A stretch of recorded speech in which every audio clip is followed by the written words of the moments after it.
unless you own your own firm, which I found out early on that's the way to do it. And I did own my own firm for a long time to avoid all that. And I did have the NASD, the SEC, and state regulators in my office, all the time. Yeah. By the way, Jim Motika just sent me the Daily Bell Sunday, August 2nd, featuring Bob Chapman. I'll get it to Wanda so you can all see it. We'll be right back after this 4-minute break. Stay tuned to the Power Hour.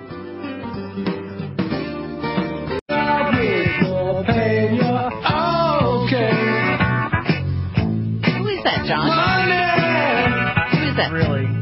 Pink Floyd? Pink Floyd. Okay. Pink Floyd, everybody. All right. Welcome back to the Power Hour. This is Joyce, and I thank you for joining us today on the Power Hour with Bob Chapman. We're talking about what's happening in the financial industry, and it's all a fraud. It's all the wag the dog scenario. That's what it is. It's just like the war. Well, now the financial situation is wag the dog.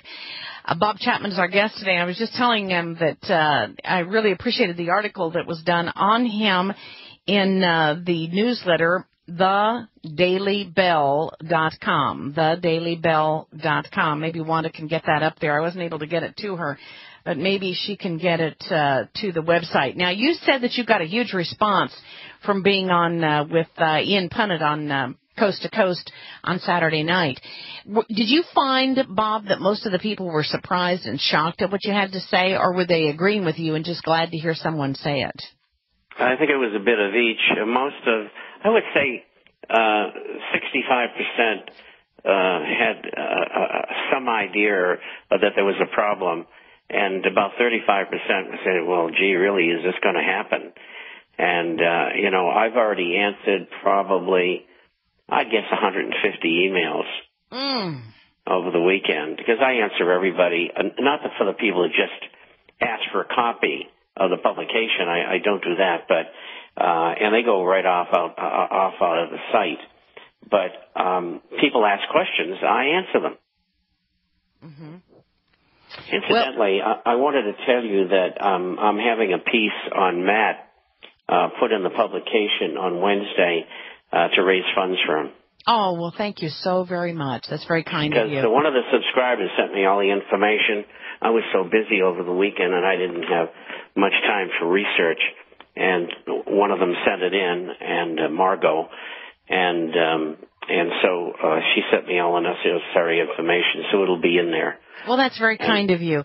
And, it just makes me feel so good. And it's also made Matt feel so good, knowing that there are people out there that care, because they never see this invisible group of people, the Power Hour people, the people at Genesis. They never see them. They never know they even exist. And that's part of what brings them such, such peace right now, is knowing that there are people that care. Well, I think, too, I haven't as yet, but I'll get a hold of Drew Rains, who has an audience which is all military for the most part, active and retired, and he'll jump all over that.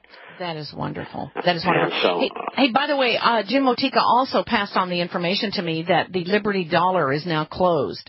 And those people who have those Ron Paul dollars, I bet they're going to skyrocket.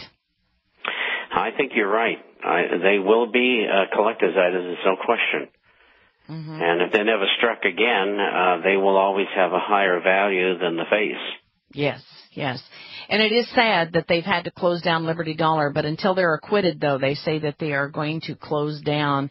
You can go to the Internet and find out the latest on that. But how sad it is, people trying to do the right thing, and they get attacked. What else should we be aware of right now? What do you see on the horizon that is of interest, should be of interest to us?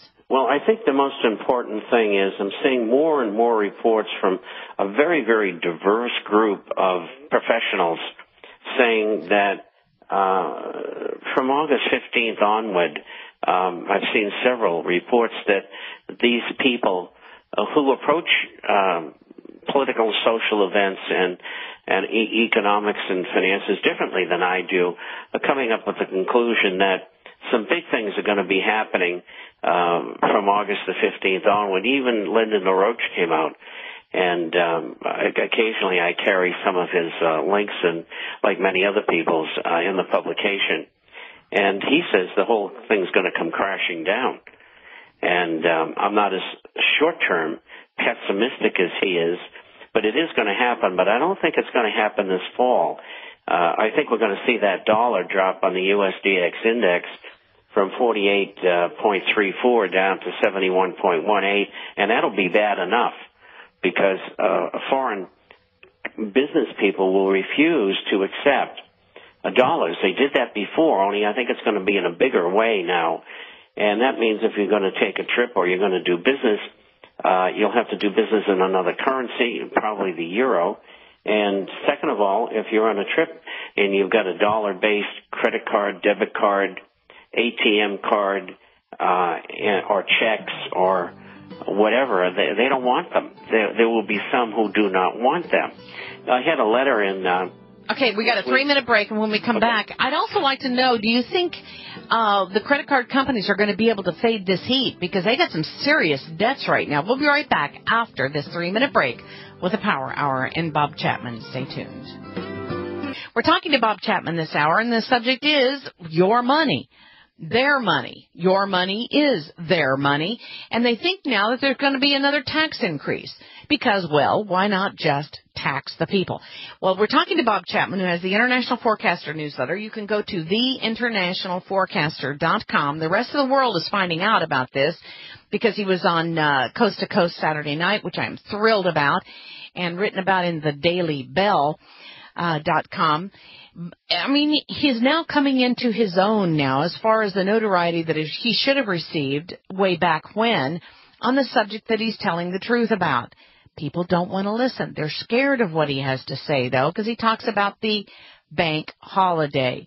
I want to go back to the subject, though, of people who are not paying their credit cards right now, Bob. It seems that there are a lot of people intentionally not paying it that are challenging the credit card companies, but then there's also those that can't pay their credit cards. How seriously affected is the credit card industry now? Well, I think it's very serious. There's 3 or 4 major banks.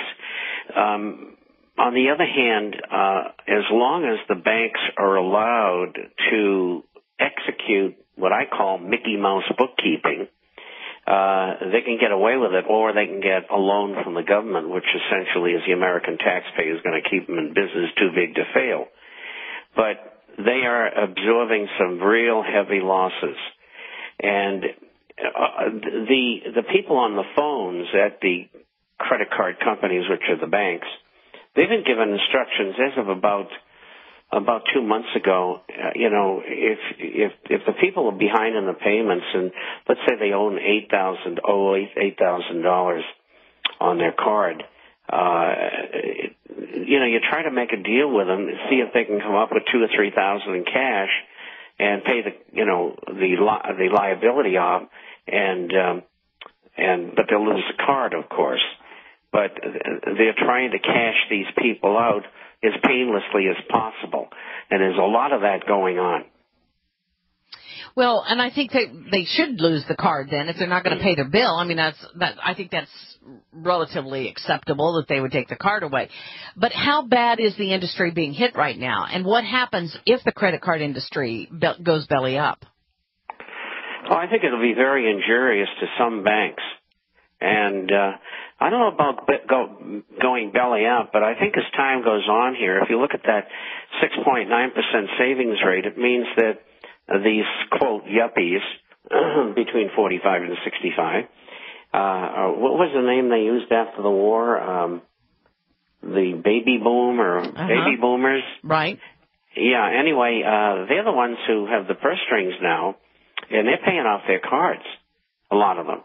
And that's cutting down consumption because they made up 75% of the growth in consumption over the last 10 years.